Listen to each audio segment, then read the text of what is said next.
સતકેવલ સાહેબ, કેમ છો બાળકો? આજે આપણે ધોરણ 4 પર્યાવરણ વિષયમાં પાઠ નંબર 13 નદીની સફરની શરૂઆત કરીશું અને તેમાં આજે આપણે પાણીના સ્ત્રોતો અને પાણીની ઉપયોગિતા વિશે માહિતી મેળવીશું. તો બાળકો, પાઠની શરૂઆત કરીએ.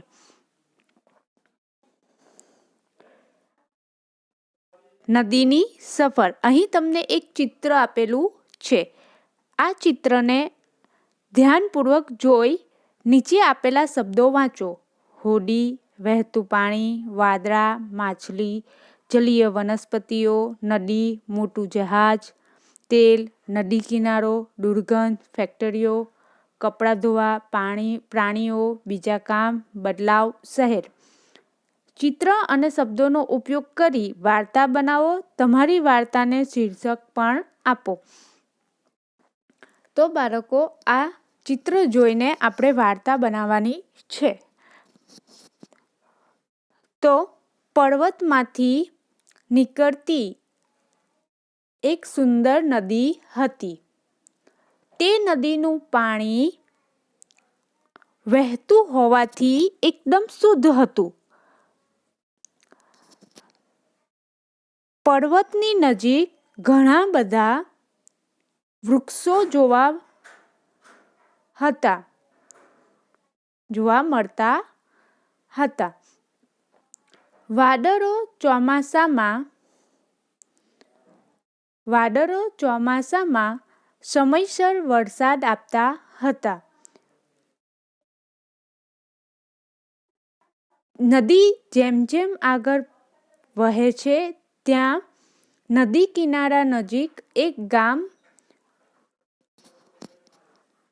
જોવા મળતું હતું. હવે આ જે ગામ છે, એ ગામના લોકો આ નદીના પાણીનો ઉપયોગ પીવા માટે અને બીજા કામ માટે ઉપયોગ કરતા હતા. અને તે લોકો અવર જવર માટે હોડીનો ઉપયોગ કરતા હતા. ઘણા દિવસો પછી ત્યાં નદીના કિનારે એક ફેક્ટરીઓ બનવામાં આવી. હવે આ ફેક્ટરીઓ બાદ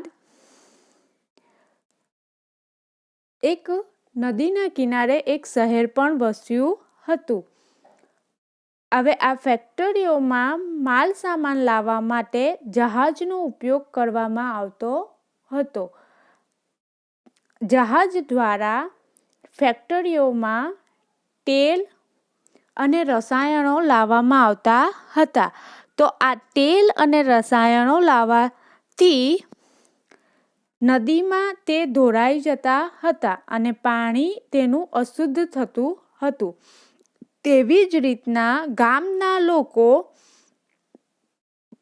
નદી કિનારે કપડાં ધોતા, પોતાના ઢોરને નવડાવતા અને નદી કિનારે ગંદકી ફેલાવતા હતા. આનાથી એ જે નદી કિનારો છે, એકદમ અશુદ્ધ જોવા મળતો હતો. ત્યારબાદ શહેરનો ગંદા પાણીનો નિકાલ પણ નદીમાં કરવામાં આવતો હતો. એટલે કે જે શહેરમાં ગંદુ પાણી હોય એને ગટર દ્વારા નદીમાં વહેતું કરવામાં આવતું હતું. હવે જ્યારે નદી પર્વતમાંથી નીકળતી હતી, ત્યારે ત્યાં ઘણી બધી માછલીઓ અને જલીય વનસ્પતિઓ જોવા મળતી હતી. પરંતુ આ જેમ જેમ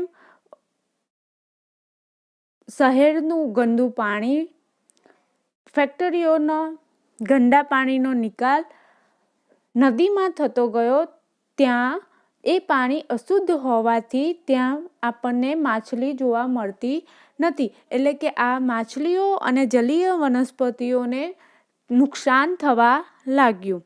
એટલે કે પહેલાંના જેવી જે પર્વતમાંથી નીકળતી હતી નદી, એવી શુદ્ધ નદી હવે રહી નથી, એ પ્રદૂષિત બની ગઈ છે.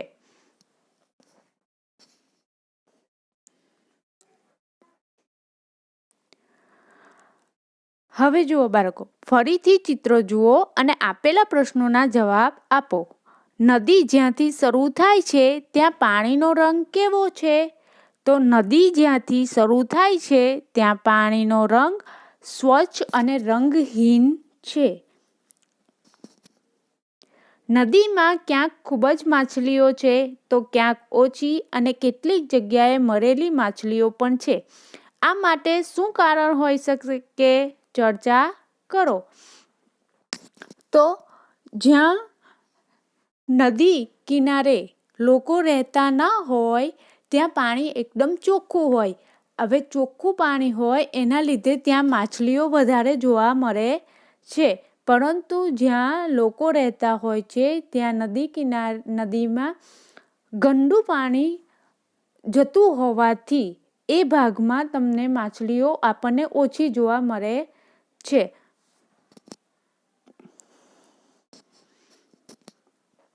નદી ગામમાં પહોંચે તે પહેલાં તેમાં શું જોઈ શકાય છે?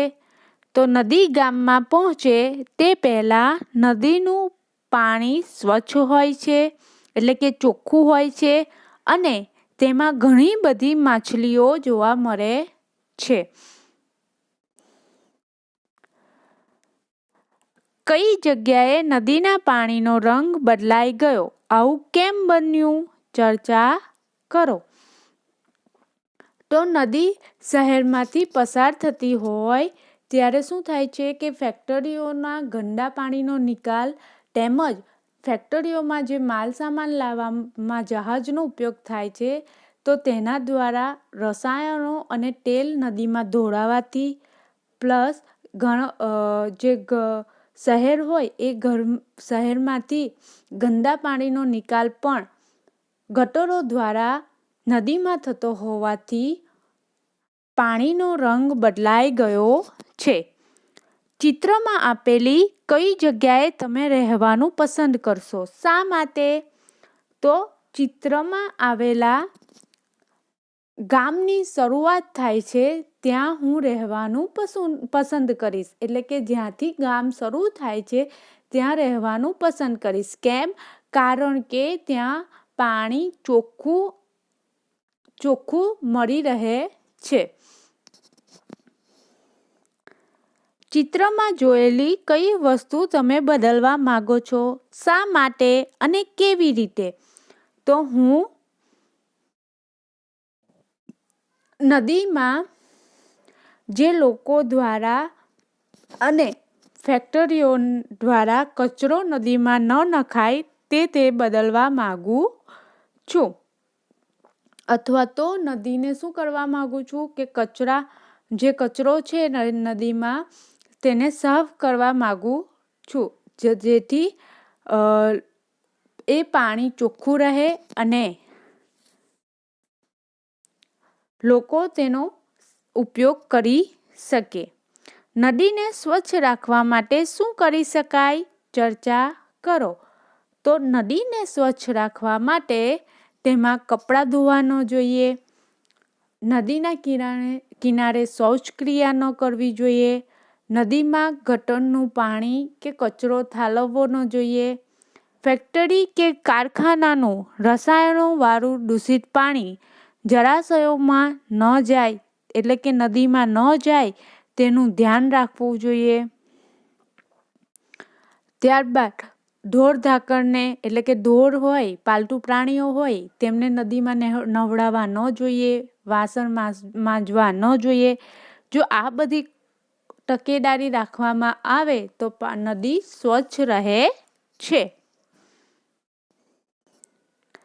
જો તમારે પાણી પીવું હોય તો નદીના કયા ભાગમાંથી તમે પાણી પીવાનું પસંદ કરશો? શા માટે? તો નદીના જ્યાંથી પર્વતમાંથી નીકળે છે ત્યાંથી પીવાનું પસંદ કરીશ. એટલે કે જ્યાંથી નદી નીકળે છે ત્યાંથી પાણી પીવાનું પસંદ કરીશ. કારણ કે તે સમયે નદીનું પાણી ચોખ્ખું હોય છે, તેમાં કોઈ અશુદ્ધિઓ જોવા મળતી નથી.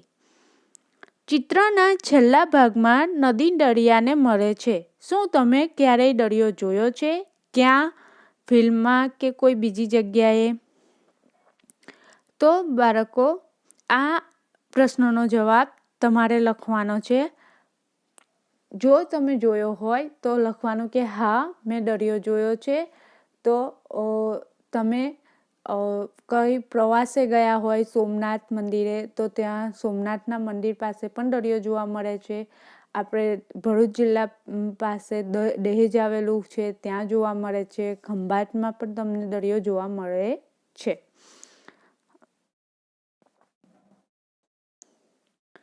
તમે ક્યારેય નદી કે દરિયા કિનારે ગયા છો? ક્યારે?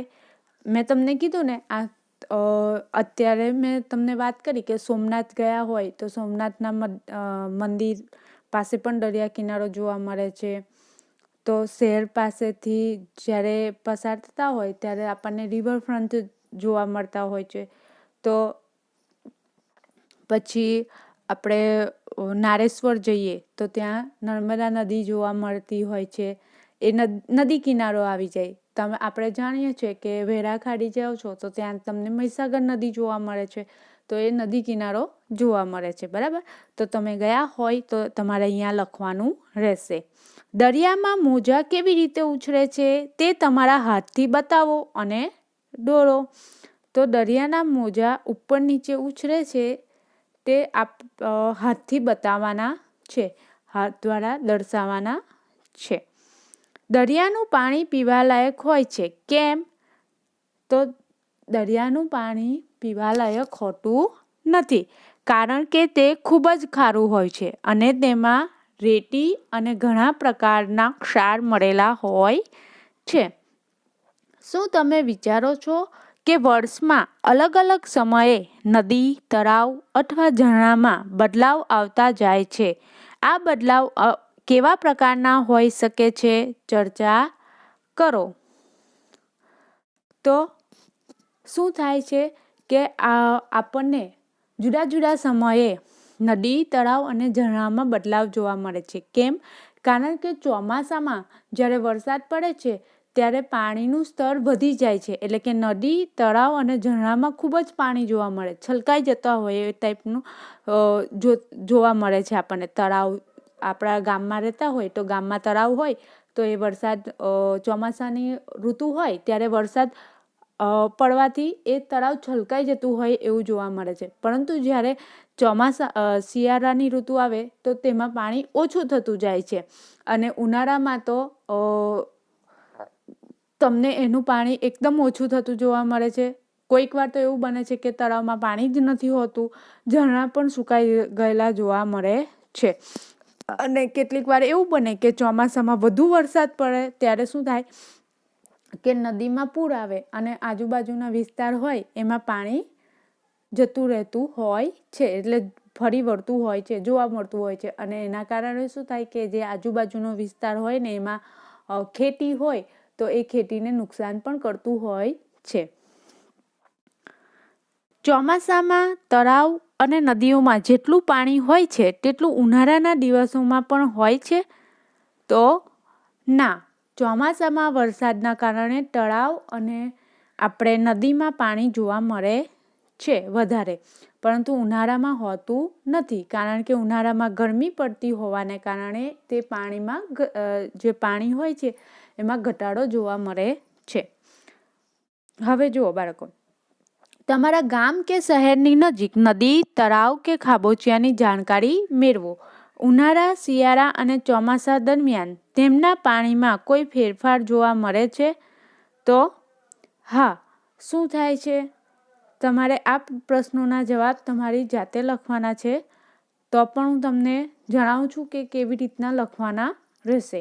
તો હા, ઉનાળામાં આપણે હમણાં જ ચર્ચા કરી કે એમાં ફેરફાર જોવા મળે, કે ઉનાળામાં ગરમીના કારણે તેનું પાણી ઘટી જતું હોય છે, શિયાળામાં થોડું ઓછું રહેતું હોય છે અને ચોમાસામાં તે વધી જતું હોય છે. તેમાં કયા કયા જળચર પ્રાણીઓ જોવા મળે?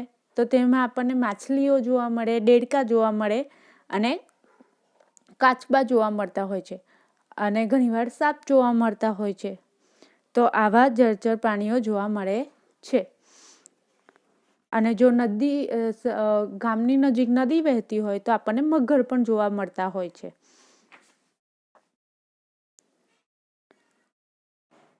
તેની આસપાસ કેવા પ્રકારના વૃક્ષો અને છોડ ઉગે છે?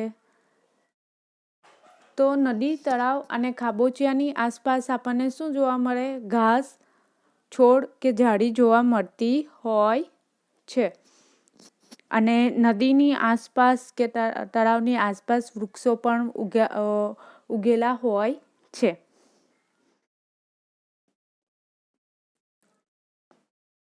ત્યાં કેવા પ્રકારના પક્ષીઓ આવે છે?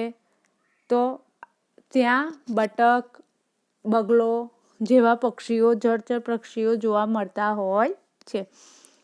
તમે ક્યારેય પૂર જોયું છે કે તેના વિશે સાંભળ્યું કે વાંચ્યું છે? ક્યાં? તો હા, મેં કેદારનાથમાં આવેલા વિનાશક પૂર વિશે સાંભળ્યું છે. આ કેદારનાથમાં પૂર આવેલું એ 2013માં આવેલું અને ત્યાં ઘણું બધું નુકસાન થયું હતું. અને આ વિશે તમે ક્યાં સાંભળ્યું હતું? કે આ વિશે તમે મૂવી એટલે કે એનું જે ફિલ્મ હતી તે જોઈ હતી. પૂર આવે ત્યારે શું થાય છે? તો પૂર આવે ત્યારે નદીનું પાણી કિનારાની બહાર જતું રહેતું હોવાથી આજુબાજુના વિસ્તારમાં ફેલાઈ જાય છે અને તેનાથી પાક અથવા તો ઘરો અથવા તો જે બધી વસ્તુઓ હોય એ બધાને નુકસાન કરતું હોય છે. અને જે જાહેર રસ્તા હોય એના પર પૂરનું પાણી ફેલાય છે ત્યારે શું થાય છે કે વાહન વ્યવહાર શું થઈ જાય છે? અટકી જાય છે. તમે તળાવ કે નદીમાં ખરાબ પાણી જોયું છે? ક્યાં? તો હા, મેં પાણી જોયું છે. ક્યાં? કે આપણા ગામમાં જે તળાવ છે એમાં ખરાબ પાણી જોયું છે. કારણ કે શું થાય કે ગામના લોકો હોય એ તળાવના કિનારે શું કરવામાં આવે? તળાવના કાંઠે શું કરે કે કપડાં ધોતા હોય, વાસણ માંજતા હોય, કેટલાક લોકો પાલતુ પ્રાણીઓને નવડાવતા હોય અથવા તો પીવા માટે એ લોકો ત્યાંનો ઉપયોગ કરતા હોય, એ લોકોના ઢોરને પીવડાવવા માટે પાણીનો. અને આ કારણે એ પાણી ખૂબ જ ખરાબ હોય છે. આગળ, પાણી ગંદુ હોય એની તમને કેવી રીતે ખબર પડે? જો પાણી સ્વચ્છ દેખાતું હોય તો તે પાણી પીવાલાયક છે? ચર્ચા કરો. તો પાણી ગંદુ હોય તો તે કાળાશ પડતું જોવા મળતું હોય છે અને એમાંથી દુર્ગંધ આવતી હોય છે, એટલે કે સ્મેલ મારતું હોય છે, ગંદી સ્મેલ આવતી હોય છે. અને એના કારણે તેમાં મચ્છર જોવા મળતા હોય આપણે જોઈ શકીએ છીએ. અને જ્યારે પાણી સ્વચ્છ હોય, દેખાતું હોય, તે પણ પાણી પીવાલાયક હોતું નથી. એટલે કે જરૂરી હોતું નથી કે જે સ્વચ્છ પાણી હોય એ પણ પીવાલાયક હોય. કારણ કે એમાં સ્વચ્છ દેખાતું પાણી હોય પણ તો તેમાં પણ થોડા ઘણા અંશે જીવજંતુઓ જોવા મળતા હોય છે. અને આ પાણી પીવાથી આપણી જે હેલ્થ છે તેને નુકસાન કરતું હોય છે.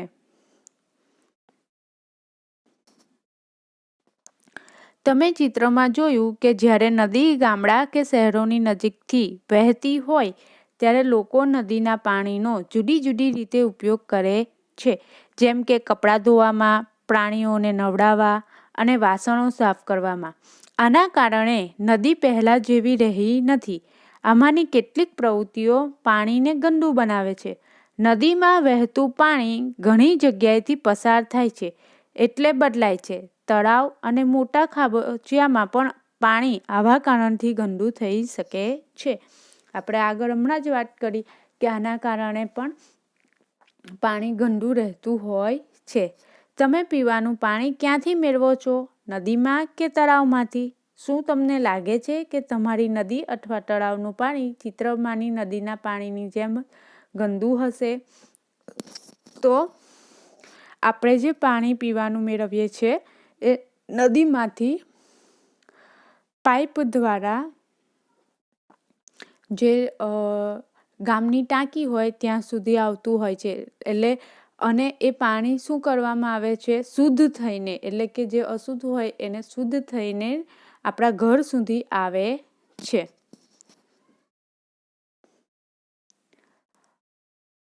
અને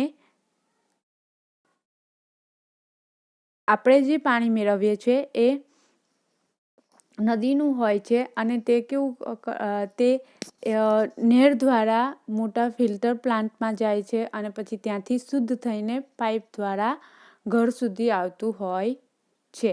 એટલે કે જે ચિત્રમાં નદીના પાણીની જેમ ગંદુ હોતું નથી. આગળ આટલું કરો. આ પ્રવૃત્તિ માટે તમારે થોડી સામગ્રી તમારા ઘરેથી લાવવાની રહેશે. આ બધી વસ્તુઓ રસોડામાંથી મળી રહેશે. મીઠું, ખાંડ, હળદર, લોટ, ખાવાનો સોડા, દાળ, લીંબુનો રસ, સાબુનું પાણી, શરબત, તેલ, 5 કે 6 પ્યાલા અથવા બોટલ. તમે શું કરશો? પ્યાલો અથવા બોટલ અડધે સુધી પાણીથી ભરી લો. બધામાં સરખું પાણી હોવું જોઈએ. એક ખાતરી કરી લો. હવે પછી પાણી ભરેલા દરેક પ્યાલા અથવા બોટલમાં એક વસ્તુને ચમચી ભરીને ઉમેરો.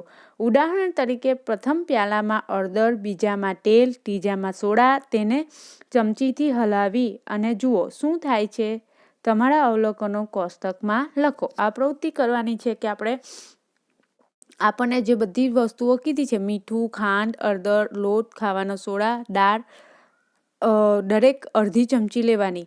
લીંબુનો રસ, સાબુનું પાણી, શરબત, તેલ એ પણ બધું અડધું ચમચી લેવાનું. અને 5 કે 6 પ્યાલા એટલે કે બોટલ લેવાની અથવા તો નાના ગ્લાસ લેવાના. પેલા પ્લાસ્ટિકના પાણી પીવાના આવે છે તે લેવાના. અને પછી શું કરવાનું છે? આ બધી જ વસ્તુઓ અડધી ચમચી નાખવાની છે અને બધામાં અડધે સુધી પાણી સરખું ભરવાનું રહેશે. અને પછી અવલોકન કરવાનું છે. હવે જુઓ તમે શું અવલોકન કર્યું. સાચી જગ્યાએ ખરાની નિશાની કરો. હવે જુઓ અહીં પહેલું છે ખાંડ.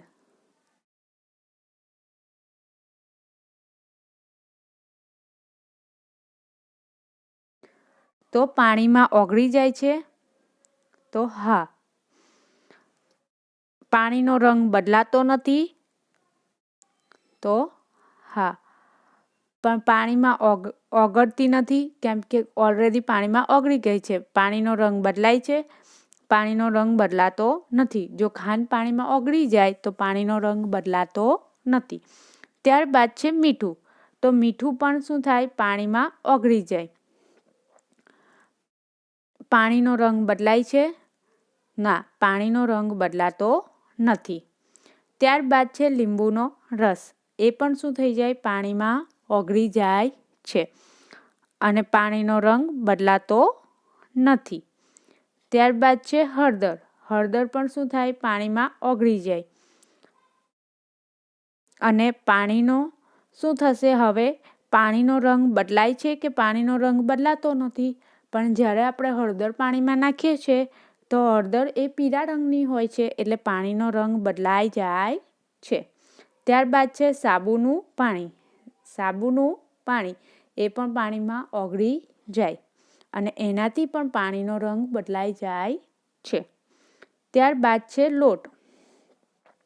લોટ પાણીમાં ઓગળતો નથી પણ શું થાય છે? પાણીનો રંગ બદલાઈ જાય છે. ત્યારબાદ છે દાળ. તો દાળ પણ પાણીમાં ઓગળતી નથી અને એનો રંગ બદલાતો નથી. પાણીનો રંગ બદલાય નહીં કેમ દાળ ઓગળતી જ નથી તો પછી ક્યાંથી બદલાવાનો? બરાબર. ત્યારબાદ છે શરબત. હવે તમે જે લીંબુનો શરબત બનાવતા હોય કે ગમે તે હોય તો એ પાણીમાં ઓગળી જાય છે, કારણ કે ખાંડ નાખો એ પણ ઓગળી ગઈ, લીંબુનો રસ પણ એ પણ ઓગળી જતો હોય છે અને એનો રંગ શું થાય, બદલાઈ જતો હોય છે. ખાવાનો સોડા, તો ખાવાના સોડા નાખો તો પાણીમાં ઓગળી જાય છે અને એનો રંગ બદલાતો નથી. ત્યારબાદ છે તેલ. હવે તેલ ગમે તે આપણે લઈ શકીએ, બરાબર. ઘરમાં જે વાપરતા હોય એ તેલ લેવાનું અને એ તમે લેશો તો શું થાય, પાણીમાં ઓગળી જાય અથવા તો ઓગળતું નથી. તો તેલ પાણીમાં ઓગળતું નથી, એ તમને ઉપરની સાઈડ જોવા મળશે, પાણીના ઉપરની સાઈડ તરતું જોવા મળશે અને એમાં શું થાય, પાણીનો રંગ બદલાઈ જાય છે. તો આ થયું આપણે અવલોકનને આધારે આ કોષ્ટકમાં માહિતી ભરી. હવે આપણે આગળ જોઈશું. હવે તમારા અવલોકનના આધારે કહો કે બધી સામગ્રી પાણીમાં ઓગળે છે? તો ના. પાણીનો રંગ દરેક સામગ્રી ઉમેરતા બદલાય છે? ના, પાણીનો રંગ અમુક સામગ્રી નાખતા બદલાય છે, અમુક સામગ્રીમાં નથી બદલાતો. તેલ પાણીમાં ભરી ગયું કે તે પાણીમાં ભર્યું કે નહીં, એમ તે કઈ રીતે કહી શકો? તો તેલ પાણીમાં ભર્યું નથી, કારણ કે તેલ તમને આપણને પાણીની ઉપરની સપાટીએ જોવા મળે છે. ઘણી વસ્તુઓ પાણીમાં ઓગળતા પાણીનો રંગ બદલાતો નથી. તમે કહી શકો કે પાણીમાં તેની હાજરી નથી? તો હા, કારણ કે શું થાય છે, ઘણી વસ્તુઓ પાણીમાં ઓગળતા પાણીનો રંગ બદલાતો નથી. આપણને ખબર છે કે જ્યારે આપણે ખાંડ નાખી ત્યારે એનો પાણીમાં રંગ બદલાયો નથી, તેમ છતાં એની હાજરી આપણને જોવા મળે છે કે પાણી આપણને જે ટેસ્ટ હોય તો એ થોડો ગળપણવાળો લાગશે. જ્યારે મીઠું નાખો તો એમાં શું છે, એ પાણી તમને રંગ બદલાતો નથી, પરંતુ જ્યારે આપણે એને ચાખીએ ત્યારે એ થોડું ખારાશ પડતું લાગતું હોય છે. પથ્થર, ચોક, પ્લાસ્ટિક અને કચરો જેવી વસ્તુઓ પાણીમાં ઓગળે તો અનુમાન કરો. તો શું થાય કે પથ્થર, ચોક, પ્લાસ્ટિક અને કચરો જેવી વસ્તુઓ પાણીમાં ઓગળે તો પીવાના પાણી સાથે તે પદાર્થો આપણા શરીરમાં જાય અને આપણને એ નુકસાન કરતા હોય છે. હવે જુઓ, જે પદાર્થો પાણીમાં ઓગળે એને દ્રાવ્ય પદાર્થ કહેવાય અને જે પદાર્થો પાણીમાં ન ઓગળે તેને અદ્રાવ્ય પદાર્થો કહે છે.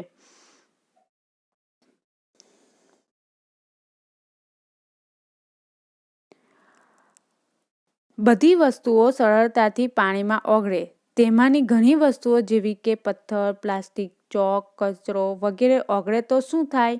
કેટલીક વસ્તુઓ આપણા શરીર માટે નુકસાનકારક છે. તો પાણી પીતા પહેલાં તેને ચોખ્ખું કરવું ખૂબ જ મહત્વનું છે. એટલે કે તેને ઉકાળવું એ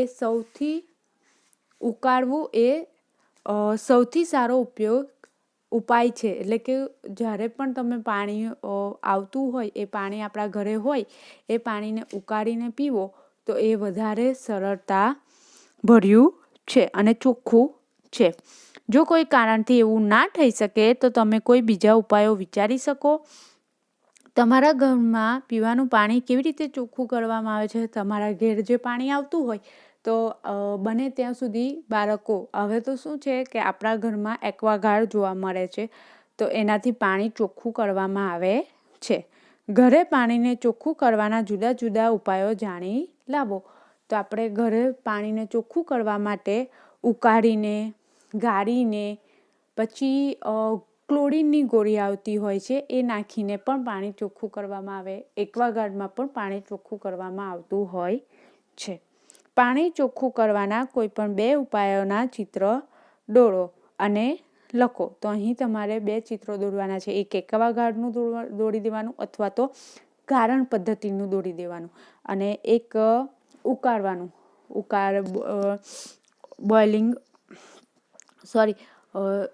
પાણી ઉકળતું હોય, ઉકાળીને જે પદ્ધતિથી પાણીને શુદ્ધ કરીએ છીએ ઉકાળીને, તેનું ચિત્ર અહીં દોરવાનું છે. હવે જુઓ બાળકો, નદીને આપણે કેમ લોકમાતા કહીએ છે? કારણ કે શું થાય છે કે જે આપણે નદી હોય એ નદીનું પાણી આપણને પીવા માટે ઘણું ઉપયોગી છે. એટલે બીજું કે એ જ નદીના પાણીથી જ નાહવા ધોવા માટે, રસોઈ બનાવવા માટે, કપડાં ધોવા માટે નદીના પાણીનો ઉપયોગ થતો હોય છે. અથવા તો ખેતી છે, ફેક્ટરીઓ છે, ઉદ્યોગો છે, એ માટે પણ જરૂરી પાણી શેમાંથી? નદી મારફતે મળતું રહે છે. એટલે કે આપણી જે બધી જરૂરિયાતો છે એ નદી પૂરું પાડતી હોવાથી એને શું કહેવામાં આવે છે? નદી લોકમાતા તરીકે ઓળખવામાં આવે છે. ત્યારબાદ છે આપણે જોઈએ કે નદીનું પાણી ખારું હોતું નથી, પરંતુ દરિયાનું પાણી ખારું હોય છે. તો કેમ એવું થાય? કે જ્યારે નદી જેમ જેમ આગળ વધે તેમ તેમ તેમાં જે પાણીમાં જમીનના ક્ષારો ઓગળતા જાય છે. આ ક્ષારોવાળું પાણી છેવટે શેમાં ઠલવાય? દરિયામાં ઠલવાય. એટલે ઉનાળામાં મોટા પ્રમાણમાં એ જે દરિયાનું પાણી વરાળ બની જાય અને શું થાય? ક્ષારો દરિયાની અંદર જ રહેતા જાય છે. એટલે આપણને એક ક્ષારો વધી જાય એટલે આપણને દરિયાનું પાણી ખારું જોવા મળે છે. પણ નદીનું પાણી ખારું હોતું નથી, કારણ કે નદી તો વહેતી હોય છે. ત્યારબાદ છે કે કેમ આપણે કારખાનાનું દૂષિત પાણી છોડવું ના જોઈએ? તો આપણે આગળ જ હમણાં ચર્ચા કરી હતી કે કારખાનાનું દૂષિત પાણી નદીમાં છોડવાથી શું થાય? કે જે શુદ્ધ પાણી હોય એ દૂષિત થઈ જાય. ગંદુ પાણી છોડીએ આપણે કારખાનાનું તો એ દૂષિત થઈ જાય પાણી, અને એનાથી શું થાય કે જે માછલીઓ જેવી જળચર પ્રાણીઓ હોય અને જલીય વનસ્પતિઓ હોય એ નાશ પામે. તો આ કારણે આપણે કારખાનાનું દૂષિત પાણી નદીમાં છોડવું ન જોઈએ. તો પછી આપણને એવું થાય કે અત્યારે આપણે જોયું કે નદીનું પાણી ખારું હોતું નથી અને દરિયાનું પાણી ખારું હોય છે. તો તે પ્રમાણે આપણને એવું પૂછાય કે તફાવત લખો, નદી અને દરિયો. તો નદી એ પર્વતમાંથી નીકળે છે, જ્યારે દરિયો હોય એ નદીના પાણીના સંગ્રહથી બનતો હોય છે. હવે નદીનું પાણી મીઠું હોય અને પીવાલાયક હોય, જ્યારે દરિયાનું પાણી ખારું હોય અને પીવાલાયક હોતું નથી. નદીનું પાણી વહેતું હોય, જ્યારે દરિયાનું પાણી વહેતું નથી. અને નદી કોઈ વાર એવું બને કે સુકાઈ જાય, પરંતુ દરિયો કદી સુકાતો નથી. તો બાળકો, અહીં આ પાઠ પૂરો થાય છે. તમારે આપણે જે પ્રશ્નોની ચર્ચા કરી એ પ્રશ્નોના જવાબ નોટબુકમાં લખવાના રહેશે. અસ્તુ. સત કેવલ સાહેબ.